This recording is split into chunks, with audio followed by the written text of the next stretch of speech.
Man, YouTube is lit up today, bruh. Oh my God, bruh. If y'all watch my Katt Williams reaction to him being on Club Shay Shay, aka Shannon Sharp podcast, I said in the video right when he was talking about Rickey Smiley, I said, I bet Rickey Smiley is gonna respond to this shit, and I know he gonna do it on the radio. I know somebody is gonna record this shit. I said this shit, bro. I said it. Now we got the video. I knew it. We got the video. We're gonna see what Rickey Smiley had to say about the situation, see if he gonna deny the allegations or if he just gonna beat around the bush. Let's find out. Oh, hey, listen, first of all, good morning, and thank y'all for this. Thank y'all for this opportunity, Rickey Smiley Morning Show. Let's just get into this. The whole internet going crazy. Comments that Katt Williams made. Whatever. I can't speak on behalf of the other comedians, but the only thing I can speak for is myself. Katt made some comments on Shannon Sharp's show about when I was on Shannon Sharp, was telling him the story of some of the behind the scenes from Friday After Next. Let's start with that. When I went out there, let's just go back. In 2000, I was the host of BET Comic View, and in the season 2004.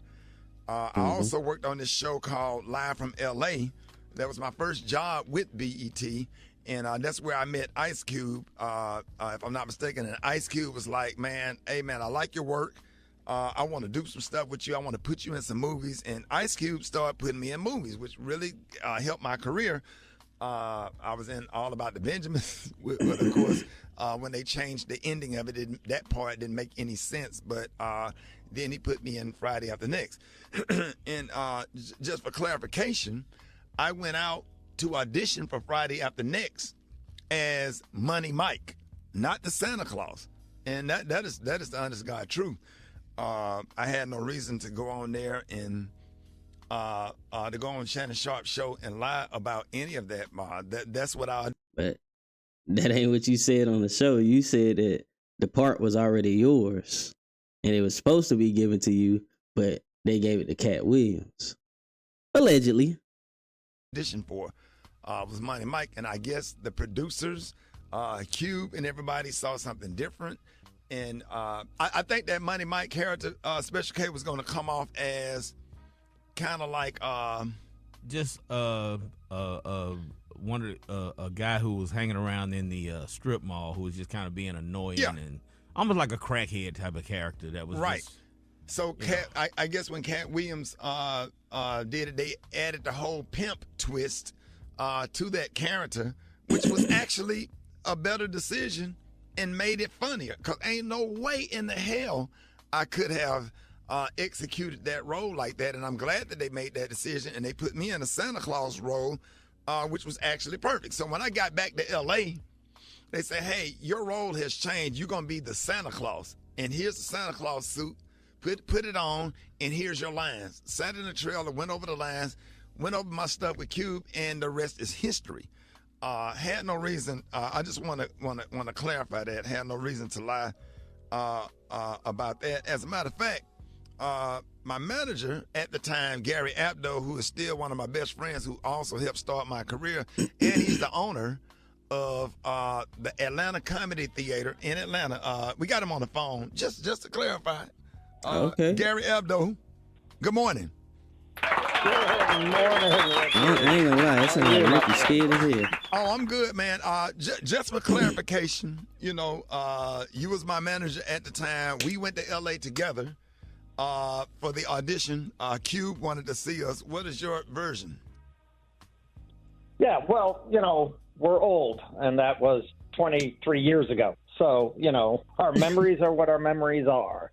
You went out, you auditioned, they wanted you to play Money Mike. That was the sides that they had sent. The sides are the portion of the script for the part they want you to play.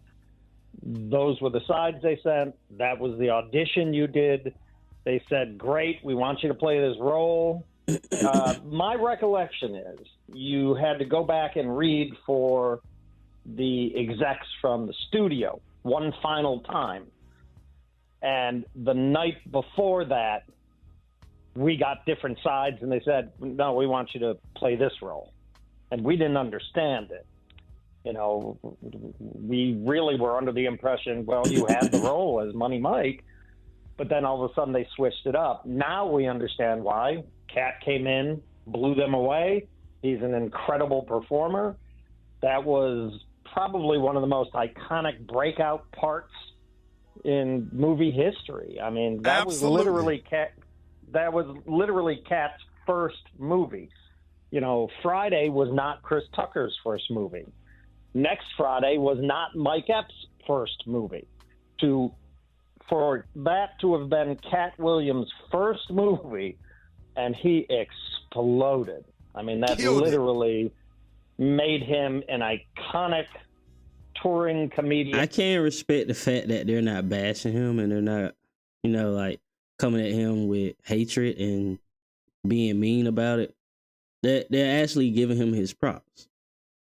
I can respect that. But at the same time, are they only giving his props in the public eye because they don't want to look bad?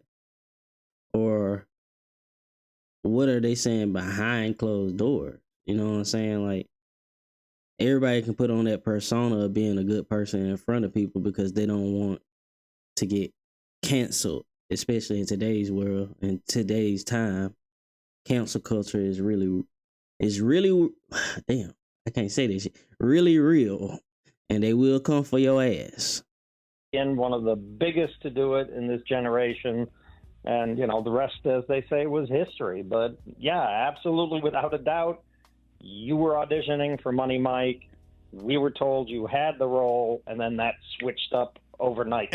And I'm glad I end up being the Santa Claus, because that role was iconic and not as funny as his. I like the pimp. I personally like the pimp better, but the Santa Claus role was just perfect for me. At the time, I was skinny and could run fast, so and you could squeeze over that gate. So yeah, that right. was I just wanted to clarify that. And then there was no contract ever that.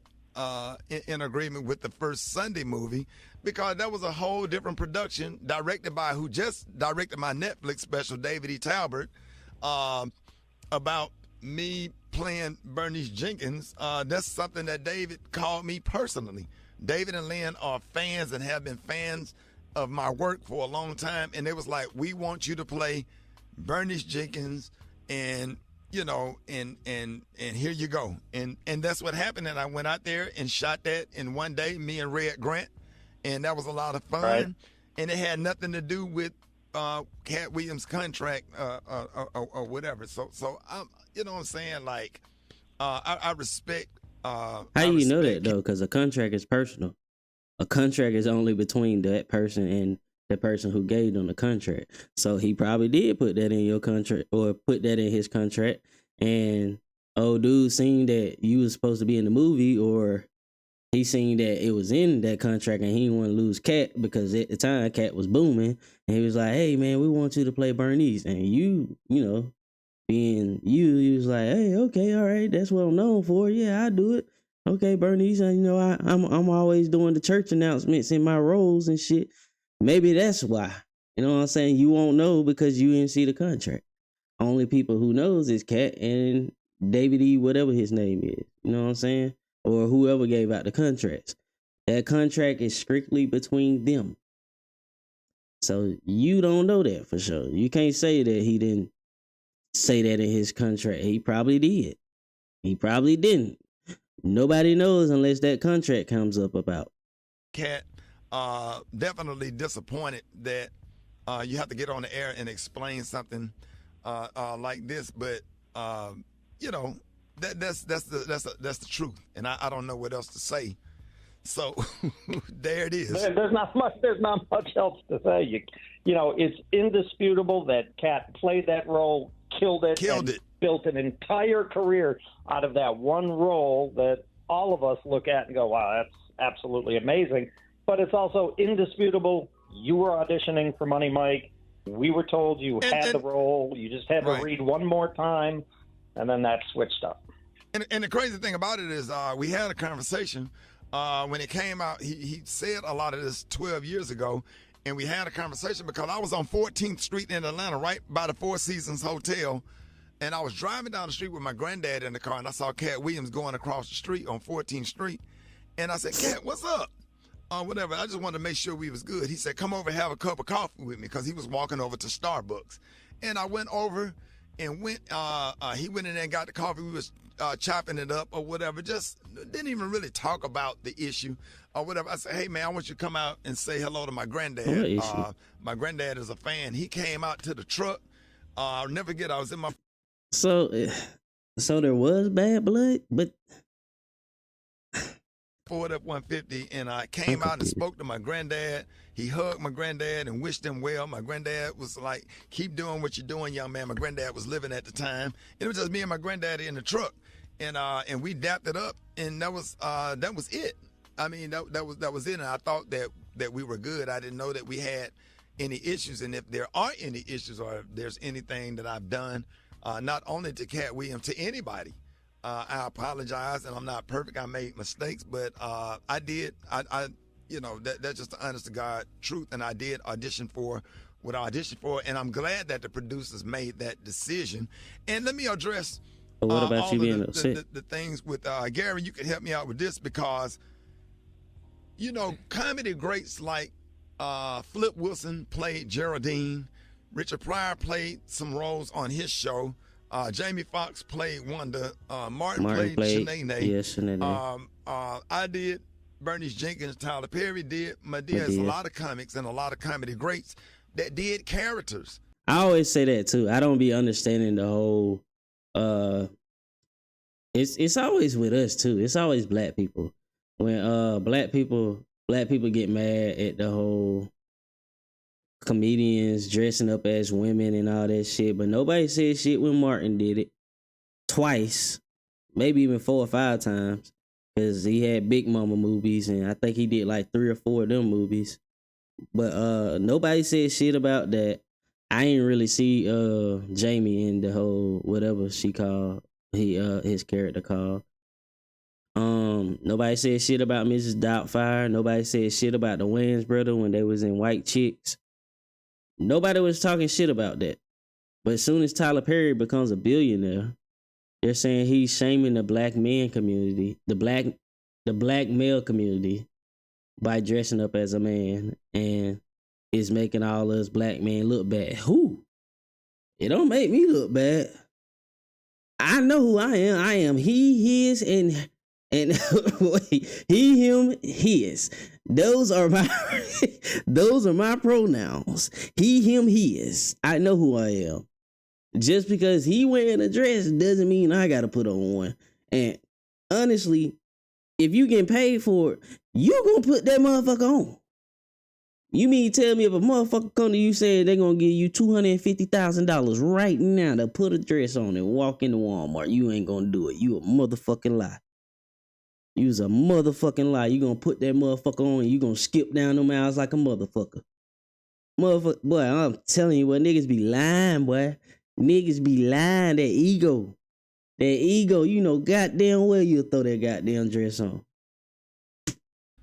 For the sake of funny, for entertainment, yes, for the sake it's of the entertainment. And it has you don't like it, to do with don't watch it. Shut the fuck up. Comfortable in the role. Nobody wants to put on a damn dress or comfortable in it. That has nothing to do with my manhood being lessened for trying to play a role and trying to put food on the table for my family.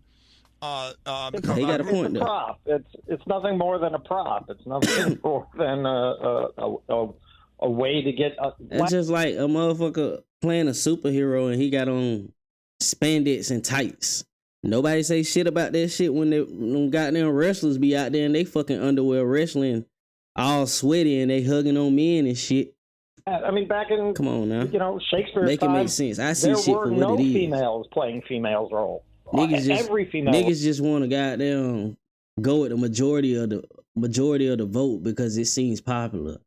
My homeboy said this, so I'ma say it too. You know what I'm saying? Like, damn, shut the fuck up. Y'all always gotta complain about something. Either laugh or don't. But you ain't gotta watch the shit if you don't like it. You don't have to comment on the shit. come on, bro. Like, damn. Niggas love to goddamn complain about shit. What the fuck them wearing a dress got to do with you? You still gonna clock up, you still gonna wake up in the morning and clock in at work. Everybody still call you he. Ain't nobody calling you she. Ain't nobody saying you gay. Ain't nobody questioning your sexuality. Like, what the fuck they got? What the fuck does them wearing a dress have to do with you? I always said that shit, man. I never seen a problem with Tyler Perry wearing a dress. Now, I did used to think he was, gay, but shit. I don't give a fuck. That's his life. At the end of the day, hell, he could be wherever the hell he want to be. That motherfucker a billionaire. You feel me? Role was played by a man. It's just part of an art form. It's part of what makes it funny. You bring the funny to it. I wish that I'm sure you remember. People don't know about this. The pilot that you shot for the Kings of Comedy TV show, Bernice Jenkins had a whole sketch with Medea. Really? Yeah, People I did a sketch with Medea, me, Earthquake, Tyler Perry, Niecy Nash. We did a thing called The Pew. It's supposed to be like The View, but it was a church-based version of The View, and it was just comedy great to see Bernice Jenkins, the character, and Medea. And I started off doing Bernice Jenkins doing prank phone calls on the Buck Wild Morning Show in Birmingham, which spinned into, hey, I think you should do a character. This would be a great character for this role. So we were all in our 30s, late 20s, doing what we had to do in order to be successful. Now that we are older, I'm comfortable in my job in radio. I'm comfortable in, the roles that I get and the things that I get to do. And I just finished a phenomenal comedy special. So the statement about Rickey Smiley is not funny. I've been sold out since '97. That part. Every single show I have done since '97. Talk your shit, OG. Maybe not big arenas, but I pack up those theaters and have to add shows in comedy clubs. And between radio and all of that and raising a family, I'm comfortable with. What makes me sad, I don't like the way that made my kids feel. And that's why I'm not going to, go after him, because he has kids and family members and nieces and nephews also, and it hurts our family members and people that do love us when we say hurtful things about each other. So we want to wish Katt Williams the best or whatever. It ain't nothing but love over here just because we don't agree. Arnez J and I had beef for about 20 years, and I end up sitting next to him on a plane. And when I saw him, I couldn't do nothing but grab him and hug him. And we text each other all day on Christmas Day. It feels like we trying to make up for lost time. Two talented people that actually love each other. And Special K, Katt Williams got some comedy dates coming up. He's going to be in Birmingham. Katt Williams is coming to Huntsville. Not this nigga trying to give a shot.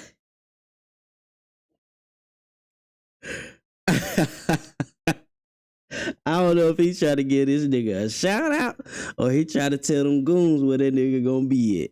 I want y'all to go out and support him. I want y'all to pack those damn theaters and show nothing but unconditional love to him and to any comic that come into our space, Birmingham, Huntsville. That's like my area or whatever, where I grew up or whatever.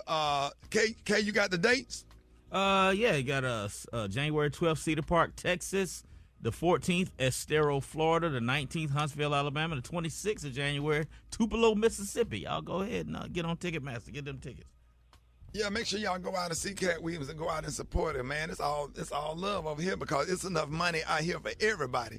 I can respect so that. what we're addressing for everybody that's tuning in, we're Well, just addressing video. the whole Katt Williams situation. And I'm No going to leave cap. it at that, man, because here's the thing what we all need to understand.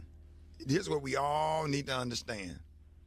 You know where you've been, but you don't know where you're going. And you don't know who you're going to need. That's real. And I promise to God, if there's anything that he or anybody in his family, on his staff ever need, we'll be there. Because I stick up for comics, and we all are not perfect, and we all don't get along all the time. or whatever. We all have issues, but at the same time, we are all in the same game. I don't agree with all the cues all the time. I go to the conclave and go through different stuff with the bros or whatever, but at the end of the day, Omega Psi Phi, this friendship is essential to the soul. Manship, manhood, scholarship, uplift. My mind racing, so I can't even think straight. Our 4 cardinal principles or whatever. My mind just racing right now because I'm trying not to misquote anything. So thank y'all for this opportunity. I gave 3. I know the Q's is gonna kill me. But thank y'all so much for this opportunity to explain this. And if I can say something real quick, Ricky, I've known you since 1992. I've known you since before Bernice Jenkins was born, in essence. And I couldn't be prouder of all the work you've done. You've always worked so hard. It's amazing to look back and watch somebody grow their career to the heights like you have done. So congratulations on everything. Yeah, and the thing about it is we employing people. We feeding, supporting the whole girls' school over in Kenya, doing great things in the community, doing great things with our wonderful national fraternity. And then, the thing about it is it just came at a crazy time because I'm actually somewhere away from Birmingham trying to figure out how I'm going to get through this 1 year of my son's passing. And that's why we have to be real careful when we attack, because you don't know what somebody's going through. Like I'm in deep therapy. I'm having body pain. I'm not trying to say any of this for sympathy, but like my son died January last year, and I can't deal with the winter. I'm having seasonal depression right now, and trying to figure out how I'm gonna deal with all of that. And I'm not saying any of this for sympathy, but I'm just saying like I'm dealing we with heard stuff, you the and I just first wanted time, to bro. clarify or whatever. But being raised in the church and being brought up the way I was brought up, I just have to handle things the right way. Might not be the most popular way, because I am a comic. I can crack jokes and I could go in too, but I have to choose a different route because I have a responsibility. And we don't want to upset anybody in his family or any of his fans, and we don't want to have to make people choose, because why can't people support Katt Williams and me and Sid and Faison and Michael Blackson and Mike Epps and Jamie Foxx? It's enough. But we can't perform everywhere every single weekend. So it's enough money out here for everybody. God bless Katt Williams. God bless his family. I hope that he is safe. I hope that he is healthy. I love him. I love everybody, and I always have. All right, y'all. The time right now is 20 before the top of the hour. I don't know what to think about it, man. I really don't. I do respect the fact that he didn't come off hostile, though. I definitely respect that. But I don't know, man. I don't know. He never said anything about the allegations of him, basically trying to shit on Katt Williams when they gave him the role. He ain't say shit about that. He just said, I apologize if I ever offended anybody. We don't agree all the time. I don't know, man. Y'all let me know what y'all think about it down below in the comment section. That's gonna do it for this one, man. Make sure you stick around to the channel for more videos dropping, man. This your boy Shay Shay, and I'm out. Peace.